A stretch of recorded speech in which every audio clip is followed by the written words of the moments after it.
Bonjour à tous et bienvenue dans Metamorphosis School, l'école de la transformation. Alors nous sommes à notre 5e et dernier jour de la semaine. Depuis lundi, nous avons étudié cette série d'enseignements sur bien comprendre les songes et savoir comment les interpréter. Nous avons vu tellement de choses. Depuis le lundi, je suis convaincu que cette série d'enseignements nous a fait le plus grand bien. Nous avons tellement appris de choses en ce qui concerne cet univers des songes, cet univers des visions nocturnes que nous pouvons recevoir chaque nuit. Nous avons compris tellement de choses. Nous avons parlé des mythes et des réalités.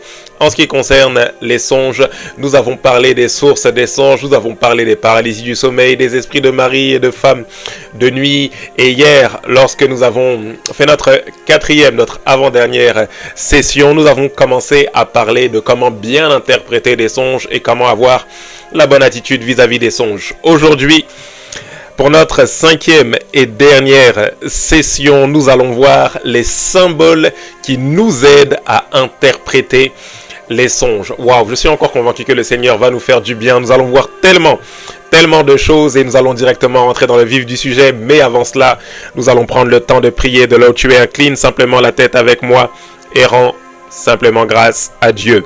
Excellent Père de grâce et d'amour, nous voulons te dire merci. Merci pour toute cette semaine, merci pour cette 5e et dernière session à travers laquelle nous sommes convaincus tu nous parleras. Voilà pourquoi nous acceptons de nous laisser conduire par toi. Saint-Esprit de Dieu, nous nous mettons sous ton leadership. Inspire nos paroles, inspire nos pensées et dirige-nous conformément à ta volonté. Nous promettons de te rendre toute la gloire.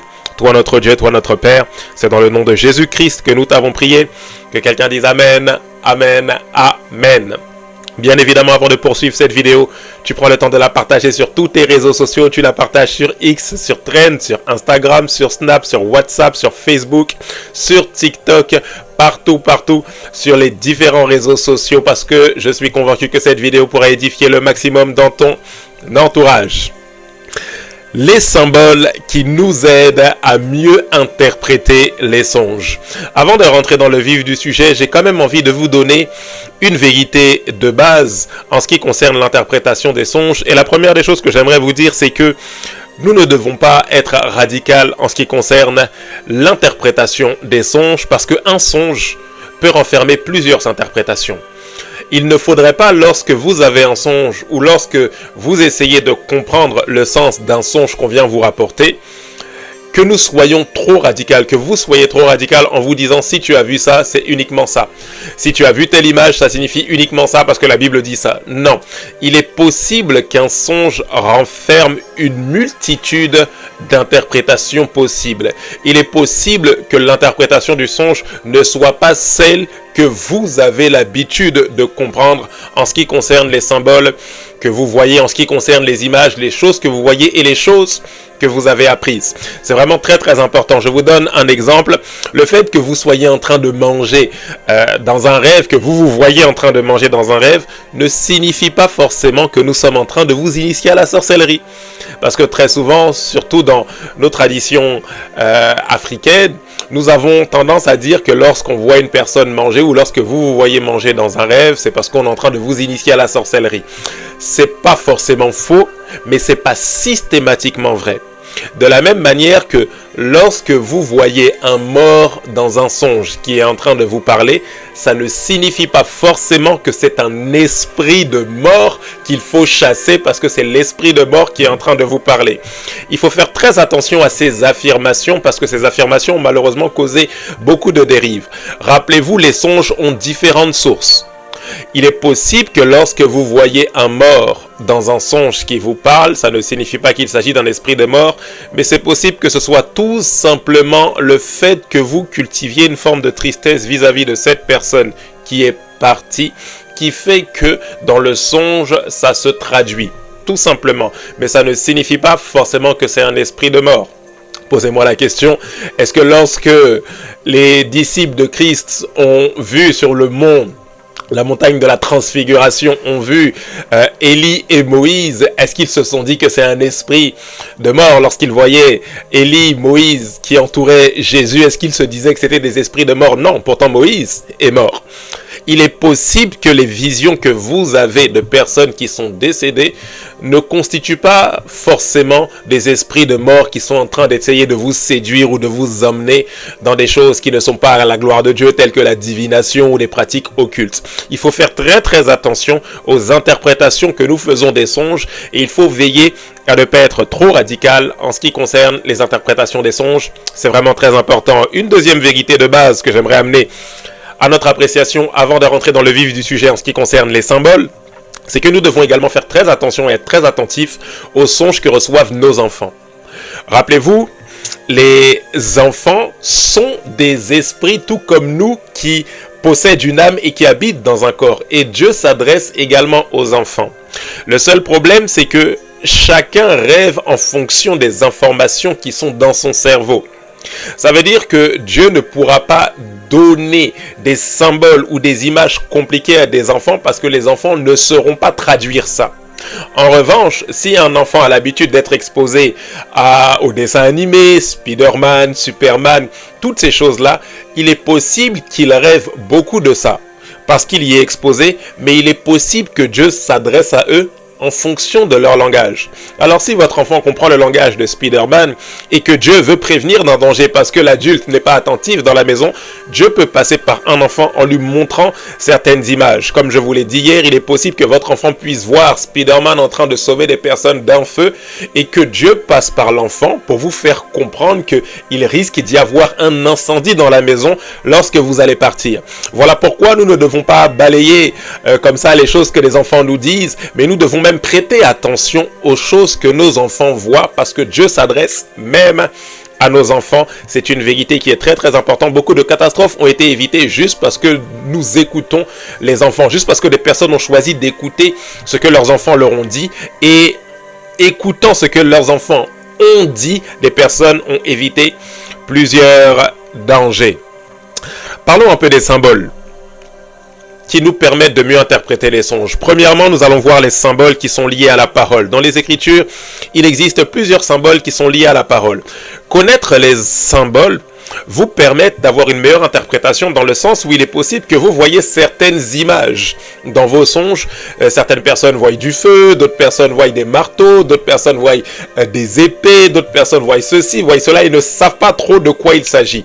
Il y a des symboles dans la parole de Dieu qui nous aident à mieux comprendre certaines choses et c'est ce que nous allons voir, ça vous aidera à mieux comprendre lorsque vous voyez certaines images dans vos rêves. Bien évidemment, la liste n'est pas exhaustive, bien évidemment, les différents symboles ne sont pas des significations absolues parce que plusieurs symboles peuvent signifier plusieurs choses, mais ça nous donne une piste de réflexion, une piste d'interprétation en ce qui concerne les songes que nous pouvons recevoir. Premièrement, les symboles liés à la parole de Dieu, nous avons le miroir que nous retrouvons dans Jacques chapitre 1, verset 23. La parole de Dieu peut être parfois identifiée au miroir. La Bible dit, car si quelqu'un écoute la parole et ne la met pas en pratique, il est semblable à un homme qui regarde dans un miroir son visage naturel et qui, après s'être regardé, s'en va et oublie aussitôt quel il était. Mais celui qui aura plongé le regard dans la loi parfaite, la loi de la liberté, et qui aura persévéré, n'étant pas un auditeur oublieux, mais se mettant à l'œuvre, celui-là sera heureux dans son activité. Jacques 1, versets 23 à 25. Premier symbole, c'est le miroir. Deuxième symbole, c'est la semence. 1 Pierre chapitre 1 verset 23, puisque vous avez été régénérés non par une semence corruptible, mais par une semence incorruptible, la parole vivante et permanente de Dieu. C'est ce qui fait que parfois dans certains songes, vous pouvez voir une personne qui est enceinte. Et lorsqu'on parle d'une personne enceinte, dans les songes, très souvent on parle d'enfanter, mais enfanter une bénédiction, enfanter une parole que Dieu a déclarée sur la vie d'une personne. Alors une grossesse dans un songe ne signifie pas toujours qu'une personne va avoir un enfant, mais c'est possible que la personne enfante une bénédiction qui vient de Dieu, une parole qui a été déclarée par Dieu sur la vie de cette personne-là. Un troisième symbole de la parole, le pain. Matthieu chapitre 4 verset 4, Jésus répondit, il est écrit, l'homme ne vivra pas de pain seulement, ici il met le pain en comparaison avec la parole, mais de toute parole qui sorte de la bouche de Dieu. Quatrième symbole, le lait. 1 Pierre chapitre 2 verset 2, rejetant donc toute souillure, et toute ruse, la dissimulation, l'envie et toute médisance, désirez comme des enfants nouveau-nés le lait spirituel et pur, afin que par lui vous croissiez pour le salut, si vous avez goûté que le Seigneur est bon. Un autre symbole, c'est le symbole de la nourriture solide. Je vous ai donné du lait, non de la nourriture solide, car vous ne pouviez pas la supporter et vous ne le pouvez même pas à présent parce que vous êtes encore charnel. Alors si dans un songe, vous voyez en train de manger de la viande, si vous voyez en train de manger de la nourriture solide, ça ne signifie pas forcément qu'on est en train de vous initier, mais c'est peut-être une étape par laquelle Dieu veut vous faire passer. Dieu veut vous faire atteindre le stade où vous pouvez manger de la nourriture solide pour atteindre un certain niveau dans le couloir de votre destinée. Le miel, un autre symbole. La Bible dit ceci, Psaume chapitre 119, verset 103, « Que tes paroles sont douces à mon palais, plus que le miel à ma bouche. » Un autre symbole, c'est celui de l'eau. La Bible dit ceci, Jean chapitre 4, verset 14, « Mais celui qui boira de l'eau que je lui donnerai n'aura jamais soif, et l'eau que je lui donnerai deviendra en lui une source d'eau qui jaillira jusque dans la vie éternelle. » Un autre symbole de la parole, donc l'eau, ensuite la lampe. La Bible dit ceci, Psaume 119, verset 105, « Ta parole est une lampe à mes pieds et une lumière sur mon sentier. » Un autre symbole de la parole, c'est le feu. La Bible dit dans Jérémie chapitre 20 verset 9, « Si je dis je ne ferai plus mention de lui, je ne parlerai plus en son nom, il y a dans mon cœur comme un feu dévorant qui est renfermé dans mes os, je m'efforce de le contenir et je ne le puis. » Ici le prophète Jérémie parle littéralement du ministère auquel Dieu l'appelle, c'est-à-dire le ministère de prophète. En lui bouillonnent les paroles de Dieu. Il ne peut pas contenir ce feu de la parole de Dieu qui bouillonne en lui. Il doit absolument parler de la part de Dieu. S'il ne parle pas, il y aura comme un feu qui le consumera. Et ce feu qui le consume, c'est la parole de l'Éternel.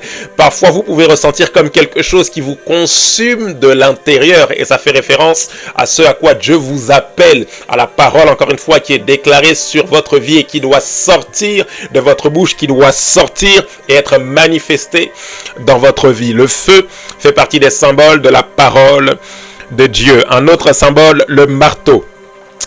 Ma parole n'est-elle pas comme un feu, dit l'Éternel, encore une fois le symbole du feu par rapport à la parole, et comme un marteau qui brise le roc. Alors si dans un rêve vous voyez en train de taper avec un marteau sur quelque chose, ça ne veut pas dire que vous vous êtes transformé en maçon ou quoi que ce soit, mais il est possible que ce soit une parole que l'Éternel veuille faire rentrer dans votre cœur, afin que cette parole puisse faire éclater tous les rocs, tout ce qui tient dans votre vie, tout ce qui est comme résistant dans votre vie. Vous voyez les différentes symboliques qui nous aident à vraiment comprendre les significations des songes que nous pouvons recevoir. Un autre symbole de la parole de Dieu, c'est l'épée. La Bible dit ceci, car la parole de Dieu est vivante et efficace, plus tranchante qu'une épée quelconque à deux tranchants, pénétrante jusqu'à partager âme et esprit, jointure et moelle. Elle juge les sentiments et les pensées du cœur. Nous sommes dans Hébreux, chapitre 4, verset 12. Un autre symbole, c'est l'or fin. L'or fin. La Bible dit ceci, Psaume 19, verset 10 à 11. La crainte de l'Éternel est pure, elle subsiste à toujours. Les jugements de l'Éternel sont vrais, ils sont justes, ils sont plus précieux que l'or. Lorsqu'on parle des jugements, on parle bien évidemment de la parole de Dieu, des paroles de l'Éternel. Ils sont plus précieux que l'or, que beaucoup d'or fin. Ils sont plus doux que le miel, que celui qui coule des rayons. Un autre symbole de la parole de Dieu, c'est la pluie ou encore la neige. Nous le voyons dans Ésaïe chapitre 55, versets 6 à 11. La Bible dit ceci, « Cherchez l'Éternel pendant qu'il se trouve, invoquez-le tandis qu'il est prêt. Que les méchants abandonnent, que le méchant abandonne sa voie et l'homme d'iniquité ses pensées, qu'il retourne à l'Éternel, qui aura pitié de lui, à notre Dieu, qui ne se lasse pas de pardonner, car mes pensées ne sont pas vos pensées, et vos voix ne sont pas mes voix, dit l'Éternel. Autant les cieux sont élevés au-dessus de la terre, autant mes voix sont élevées au-dessus de vos voix, et mes pensées au-dessus de vos pensées, comme la pluie et la neige descendent des cieux. Je répète, comme la pluie et la neige descendent des cieux et n'y retournent pas sans avoir arrosé, fécondé la terre et faire germer les plantes sans avoir donné de la semence au semeur et du pain à celui qui mange, ainsi en est-il de ma parole parole qui sort de ma bouche, elle ne retourne point à moi sans effet, sans avoir exécuté ma volonté et accompli mes desseins. La pluie et la neige font référence à la parole de Dieu, comme si Dieu parfois vous montre de la pluie dans un rêve, comme s'il vient comme pour arroser, parce que la parole des fois joue le rôle d'arrosoir. Elle vient comme arroser la vie d'une personne pour la faire fleurir tout simplement.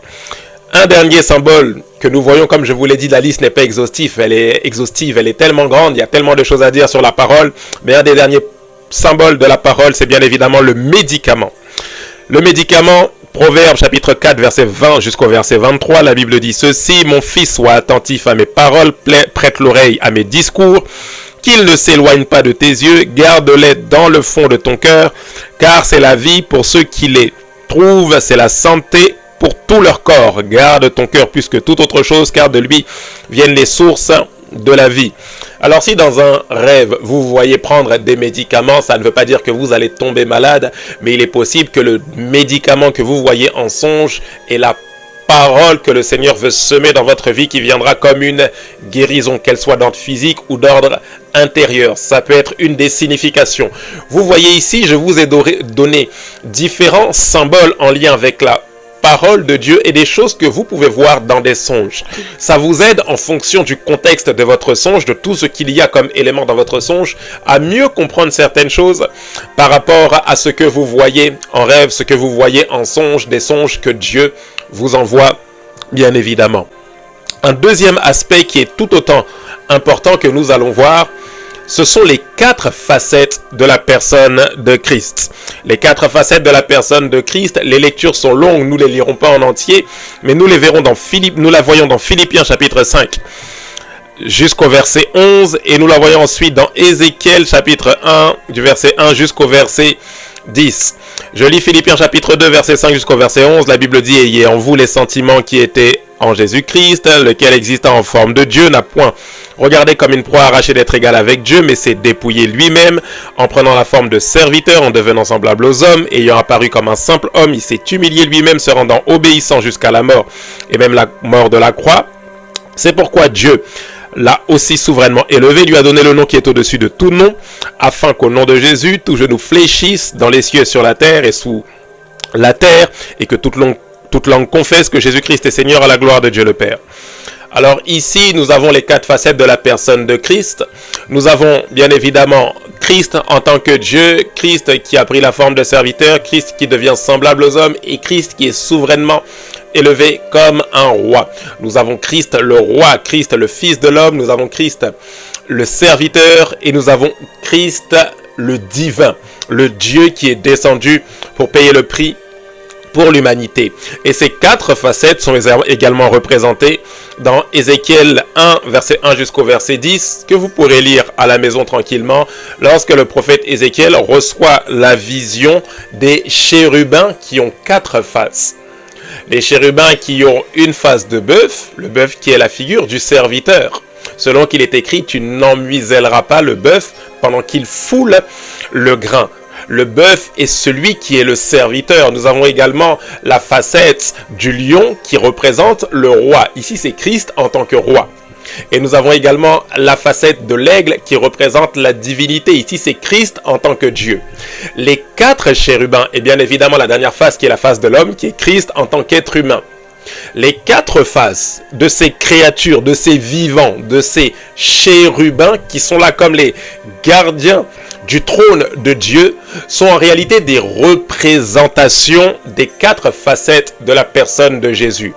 À la fois l'aigle, le divin, à la fois le roi qui est représenté par le lion, à la fois l'homme qui représente le fils de l'homme, Christ en tant qu'être humain venu en chair, mais également le serviteur qui est représenté par la figure du bœuf. Et nous voyons également ces 4 facettes, bien évidemment, dans les 4 évangiles. L'évangile de Matthieu, qui s'adresse aux Juifs, qui attendaient le Messie, qui attendaient le roi d'Israël. L'évangile de Marc, qui représente Jésus en tant que serviteur. Lorsque Jean-Marc écrit, dicté par Pierre, il présente Jésus comme serviteur, celui qui est venu en tant que missionnaire sur la terre, celui qui est venu comme pour accomplir une mission. Voilà pourquoi fois l'évangile de Marc est celui qui est le plus court en termes d'écriture, et nous avons ensuite l'évangile de Luc qui nous donne beaucoup plus de détails en ce qui concerne l'historicité, les lieux, d'un point de vue géographique, toutes ces choses-là, parce que l'évangile de Luc nous présente Jésus comme étant l'être humain qui a bien existé sur la terre, et enfin l'évangile de Jean nous présente l'aigle, nous présente ce Jésus qui au commencement était la parole, et cette parole-là était Dieu. L'apôtre Jean nous présente Jésus ici, le divin, celui qui est de nature divine. Ces 4 facettes représentent la personne de Jésus-Christ. Vous voyez à quel point la Bible est riche. La Bible est tellement riche, il y a tellement de choses à apprendre et à comprendre. Nous reviendrons sur ce sujet des 4 facettes de la personne de Christ dans un autre enseignement, ne vous inquiétez pas. Mais pour l'heure, vous devez comprendre qu'il est possible que dans un songe, vous puissiez voir ces différentes images, vous puissiez voir ces différents symboles qui révèle que nous sommes en train de parler de Jésus. Il est possible que dans un songe, vous voyez un lion, on le verra un peu plus tard, et ce lion symbolise la personne de Christ. Vous voyez un bœuf, et ce bœuf symbolise la personne de Christ. Il est possible que vous voyez un aigle, et cet aigle peut symboliser quelque chose qui est en rapport avec la personne de Christ. Ici, nous avons des symboliques qui nous aident à mieux comprendre aussi des songes que nous pouvons recevoir. Troisième point, les symboles du Saint-Esprit. Les symboles du Saint-Esprit. Il existe dans la parole de Dieu différents symboles qui sont liés à la personne du Saint-Esprit. Nous allons en voir quelques-uns. Nous avons l'huile. Nous le savons, l'huile qui fait référence à l'onction de l'Esprit, que ce soit dans l'Ancienne Alliance, lorsqu'on versait de l'huile comme pour démontrer que telle personne avait reçu l'onction, que ce soit au niveau des rois, au niveau des sacrificateurs ou au niveau des prophètes, pour symboliser que le Saint-Esprit venait sur une personne. Qu'est-ce qu'on faisait? On oignait la personne d'huile. L'huile est l'un des symboles de la présence de l'Esprit de Dieu sur la vie ou dans la vie d'une personne. Un autre symbole que tout le monde connaît, c'est bien évidemment le symbole de la colombe. Le symbole de la colombe, lorsque nous parlons de la colombe, nous parlons de Jésus qui, après s'être fait baptiser, le Saint-Esprit est descendu comme sous la forme d'une colombe. Il est possible parfois que lorsque nous voyons quelque chose qui ressemble à une colombe dans un songe, ça fasse référence à la personne du Saint-Esprit.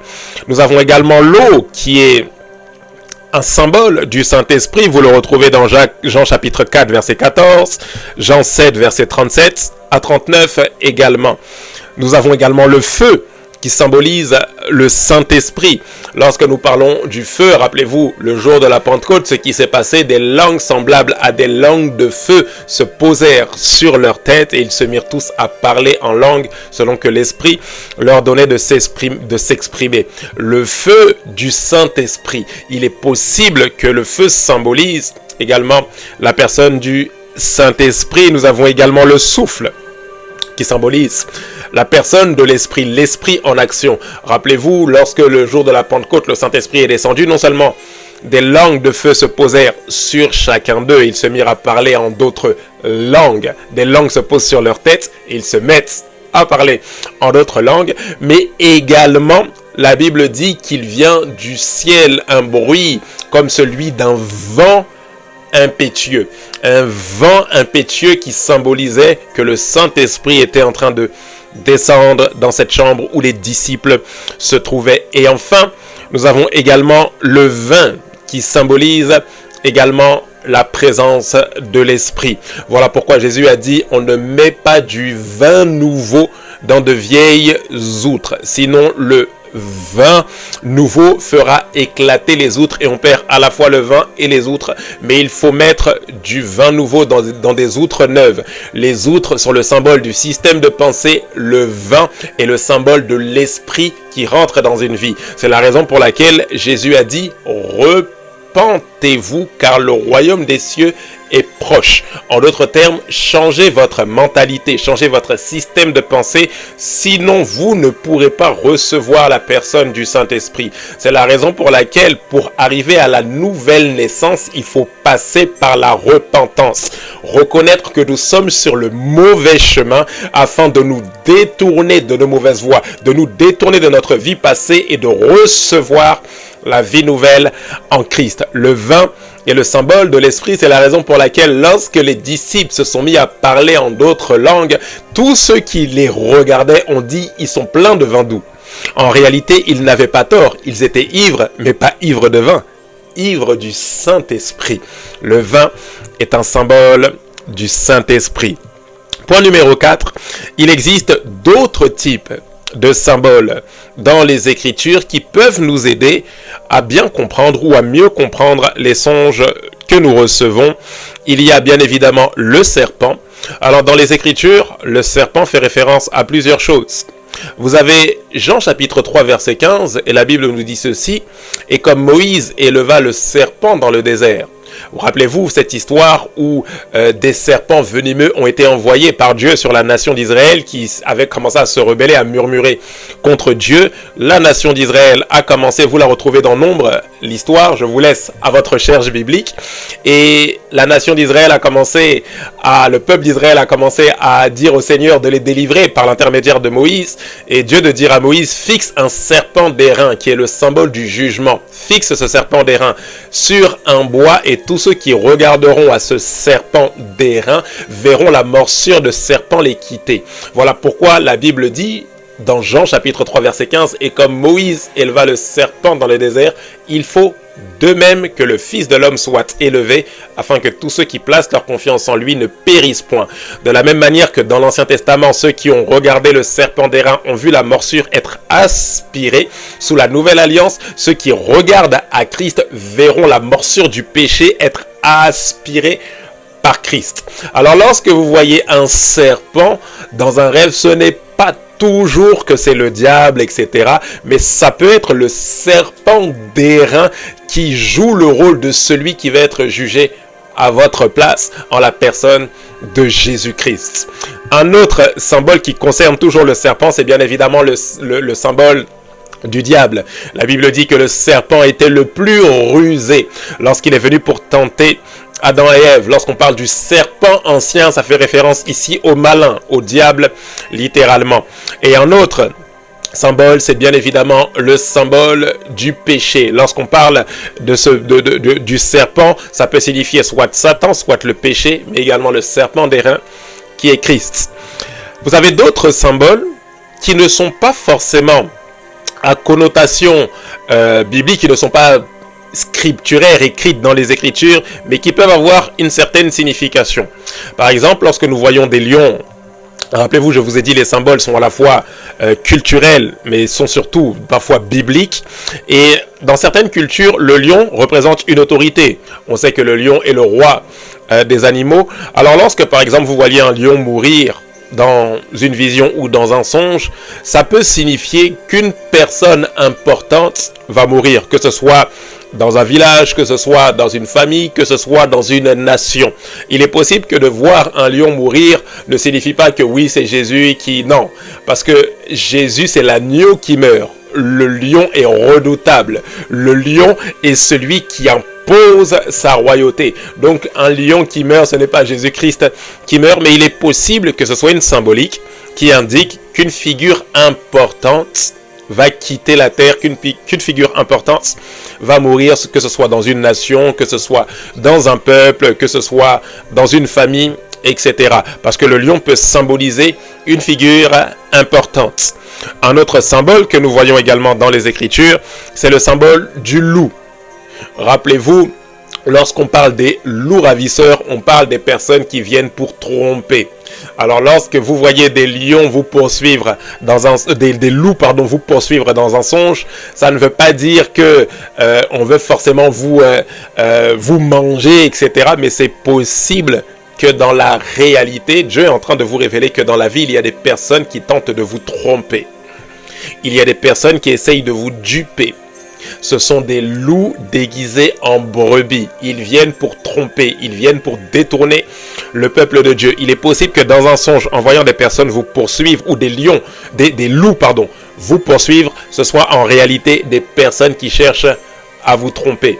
Vous voyez un peu à quel point les symboliques ont toute leur importance dans l'interprétation des songes. Je suis sûr déjà que vous devez comprendre beaucoup plus de choses maintenant par rapport à des images que vous avez pu voir. En tout cas, je prie que le Saint-Esprit vous aiguille davantage afin que vous puissiez vraiment comprendre cette histoire de symboles et d'interprétation des différents symboles que nous pouvons voir dans nos songes. Le dernier des points, le point numéro 5 que j'aimerais voir avec vous, c'est bien évidemment les symboles liés aux chiffres. Ici, je ne ferai pas un cours de numérologie, ça nous prendrait tellement de temps, mais je vous donnerai quelques chiffres qui ont certaines symboliques dans les Écritures. Nous avons le chiffre 1, qui symbolise par exemple l'unité, ou encore l'exclusivité. Écoute, ô Israël, le Seigneur, ton Dieu, est un et le seul Seigneur. L'exclusivité est réservée à Dieu. Donc le chiffre 1 symbolise l'unité ou encore l'exclusivité. Nous avons le chiffre 2 qui symbolise la précision ou encore le témoignage. Rappelez-vous, Pharaon fait 2 fois le même rêve et Joseph dit à Pharaon, si tu as fait 2 fois, c'est que la chose est arrêtée. Lorsque la chose se répète, la Bible dit c'est sur la base de 2 ou 3 témoins qu'on atteste d'une vérité. Si la chose se répète, c'est que la chose est arrêtée par Dieu, selon que Joseph dit à Pharaon. Le chiffre 2 symbolise la précision ou encore le témoignage. Le chiffre 3 est le symbole de la plénitude divine. On parle du Père, du Fils et du Saint-Esprit. On parle ici des 3 personnes de la Trinité, des 3 personnes qui constituent la divinité. Un seul Dieu qui se révèle en 3 personnes, le Père, le Fils et le Saint-Esprit. Mais le chiffre 3 est également le chiffre du témoignage. Rappelez-vous, c'est sur la base de 2 ou de 3 témoins. Donc le chiffre 2 et le chiffre 3 peuvent symboliser aussi le témoignage. Le chiffre 4 est le chiffre de l'équilibre. Vous avez déjà entendu cette expression du prophète Ézéchiel, esprit, souffle des 4 vents. Les 4 vents symbolisent tout simplement l'équilibre de l'esprit. Lorsqu'il souffle dans une vie, il apporte un équilibre dans la vie de cette personne. Il stabilise, ce souffle vient comme stabiliser la vie de la personne. Donc le chiffre 4 symbolise l'équilibre. Nous parlons également des 4 saisons, des 4 points cardinaux. Ce chiffre symbolise véritablement l'équilibre. Les 4 évangiles qui révèlent les 4 facettes de la personne de Christ, qui viennent comme amener un équilibre en ce qui concerne la mission de Jésus. Il est Dieu, mais il est également serviteur. Il est serviteur, mais il est également homme qui est capable de compatir. Il est homme, mais il est également roi, celui qui vient pour imposer un règne. Nous avons le chiffre 5 dans les Écritures qui est le symbole de la grâce. Rappelez-vous les 5 dons du ministère, apôtres, prophètes, évangélistes, pasteurs et enseignants qui sont comme la main de grâce qui repose sur l'Église pour emmener l'Église à la perfection. Nous avons également les 5 bénédictions prononcées sur l'homme parce que Dieu a dit à l'homme, dit faisons l'homme à notre image, selon notre ressemblance, mais pour que l'homme puisse être à l'image et à la ressemblance de Dieu, il fallait que Dieu prononce des bénédictions et il en a prononcé 5. Soyez féconds, multipliez, remplissez, assujettissez et dominez. Ces 5 bénédictions sont comme 5 grâces qui accompagnent l'homme pour lui permettre d'être à la ressemblance de Dieu. Le chiffre 5 est le chiffre de la grâce. Ce n'est pas pour rien, on le verra dans l'enseignement sur l'eschatologie, sur la fin des temps que nous allons très bientôt enseigner. Ce n'est pas pour rien que après 5 dispensations vient la 6e qui est bien évidemment celle de la grâce. Nous avons ensuite le chiffre 6 qui est le symbole de l'homme. Le chiffre 6 qui est le symbole de l'homme, mais également le symbole de la servitude ou encore le symbole du travail. Je passe vraiment en revue tous les chiffres. Nous avons le chiffre 7 qui symbolise la perfection, qui symbolise ce qui est complet ou qui symbolise encore la plénitude. Lorsque nous parlons de ce chiffre 7, nous parlons à la fois des 7 demandes que Jésus nous donne dans la prière du Notre Père, que ton nom soit sanctifié, que ton règne vienne, que ta volonté soit faite, donne-nous notre pain quotidien, pardonne-nous nos offenses, ne nous laisse pas entrer dans la tentation, délivre-nous du malin. 7 demandes qui sont effectuées dans la prière du Notre Père. Nous avons également 7 paroles que Jésus prononce à la croix. Mon Dieu, pourquoi m'as-tu abandonné? Tu seras avec moi au paradis. Père, pardonne-leur car ils ne savent pas ce qu'ils font. Père, je remets mon esprit entre tes mains. Mère, voici ton fils. Lorsqu'il parle à sa mère et à Jean, voici ou plutôt voilà ta mère. Ensuite, j'ai soif, et enfin tout est accompli. Voici les 7 paroles que Jésus prononce lorsqu'il est à la croix. Nous avons les 7 diacres de l'église primitive. Nous avons Étienne, Philippe, Procor, Nicanor, Timon, Parménas et Nicolas.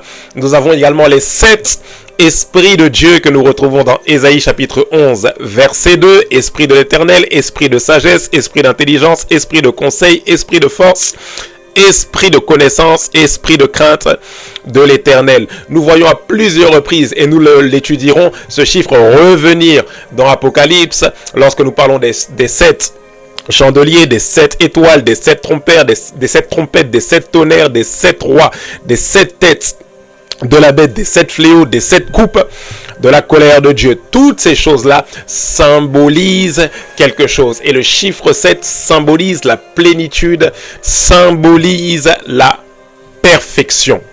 Nous avons également le chiffre 8 qui est le chiffre du recommencement, le chiffre du commencement d'un nouveau cycle, du départ d'un nouveau cycle. Nous avons le chiffre 10 qui symbolise la globalité. Nous avons les 10 plaies d'Égypte qui symbolisent la colère de Dieu. Nous avons les 10 commandements. Nous avons les 10 vierges. Nous avons les 10 serviteurs. Nous avons les 10 rois. Nous avons les 10 cornes. Nous avons ensuite le chiffre 12 qui symbolise le gouvernement, avec bien évidemment les 12 apôtres, mais aussi les 12 tribus d'Israël, toutes ces choses-là. Et enfin, le chiffre 40 qui symbolise l'épreuve ou qui symbolise le jugement. Vous savez que Moïse a passé 40 jours sur la montagne, 40 jours et 40 nuits. Vous savez que Jonas a été averti que le jugement frapperait Ninive dans 40 jours. Vous avez Jésus qui a été tenté après 40 jours de jeûne, 40 jours et 40 nuits, il eut faim et il a été tenté par le malin.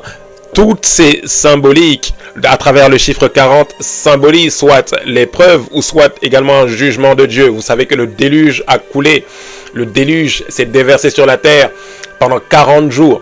Toutes ces choses-là, toutes ces symboliques, au niveau numérique, il y a tellement de choses à dire, mais sont des symboliques d'un point de vue biblique, sont des symboles d'un point de vue biblique qui nous aident à mieux comprendre certaines choses. Beaucoup d'informations pour ce soir. Je vous invite à relire, réécouter cette vidéo à plusieurs reprises. Notez tout ce que vous pouvez noter afin de mieux comprendre.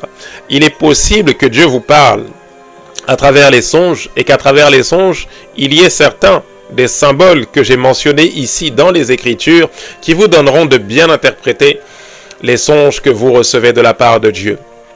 Nous en avons terminé pour notre semaine sur l'interprétation des songes. J'espère que cette semaine vous aura aidé en ce qui concerne la compréhension et vous aidera à mieux interpréter. N'hésitez pas à repasser, à passer en revue toutes les vidéos qui ont déjà été données depuis le début de la semaine, à regarder aussi cette dernière session dans laquelle il y a pas mal de clés qui ont été données. En attendant, d'ici là, nous nous retrouverons pour la session prochaine avec une nouvelle école, une nouvelle série d'enseignements. Nous allons simplement incliner la tête et rendre grâce à Dieu. Excellent Père de grâce, nous te disons merci pour toute cette semaine. Merci parce que tu nous as parlé, tu nous as fait comprendre les choses et nous te sommes infiniment reconnaissants. Il y a tellement de choses à dire sur l'univers des songes, mais nous croyons, Dieu de grâce, que nous ressortons enseignés avec des bases solides qui nous aideront à mieux comprendre les choses que tu nous montres à travers des rêves inspirés. Encore une fois, nous te disons merci. Seigneur, donne-nous de méditer sur ces choses afin de pouvoir comprendre ton langage à travers les songes, à travers ces visions nocturnes. Merci de ce que tu as édifié plusieurs personnes durant toute cette semaine. Voilà pourquoi nous te rendons toute la gloire qui t'est due. Merci Père de grâce, sois élevé et glorifié au nom de Jésus-Christ. Que quelqu'un dise Amen, Amen, Amen. Très bonne soirée à vous, très bon week-end. On se retrouve très vite avec Metamorphosis School, l'école de la transformation. Que Dieu vous bénisse. Bye bye.